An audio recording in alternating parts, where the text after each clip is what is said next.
সরকারের ব্যর্থতার কারণে আইন শৃঙ্খলা পরিস্থিতি যথেষ্ট অবনতি হয়েছে, কিন্তু নির্বাচনের যে পরিবেশ তৈরি করা, এই পরিবেশ তৈরি করা যে তাদেরকে আরো সচেতন এবং ইতিবাচক ভূমিকা পালন করা দরকার। কিন্তু এর মধ্যেই দেখা যাচ্ছে যে কিছু সংখ্যক ব্যক্তি মহল তারা এই ট্রানজিশনাল যে প্রসেস এটাকে বাধাগ্রস্ত করার জন্য ভয়ঙ্করভাবে চক্রান্ত করছে।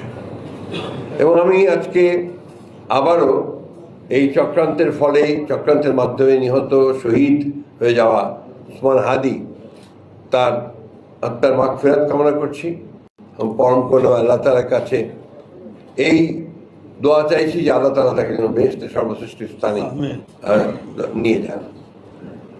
ইতিমধ্যে আপনারা দেখেছেন যে এই ট্রানজিশনাল পিরিয়ডে সরকারের ব্যর্থতার কারণে আইন শৃঙ্খলা পরিস্থিতি যথেষ্ট অবনতি হয়েছে। আমাদের প্রত্যাশা ছিল যে প্রফেসর ইউনূসের যে সরকার, সেই সরকার অন্তত এই কয়েকটা মাস তারা তাদের যোগ্যতার পরিচয় দেবেন এবং এফিসিয়েন্সির সঙ্গে দেশকে পরিচালনা করবেন। আমি ধন্যবাদ জানাই যে তারা তাদের কথা রেখেছেন যে আপনার 26 ফেব্রুয়ারি মাসের 12 তারিখে নির্বাচনের ঘোষণা দিয়েছেন এবং নির্বাচন কমিশনের সেটাই করছেন।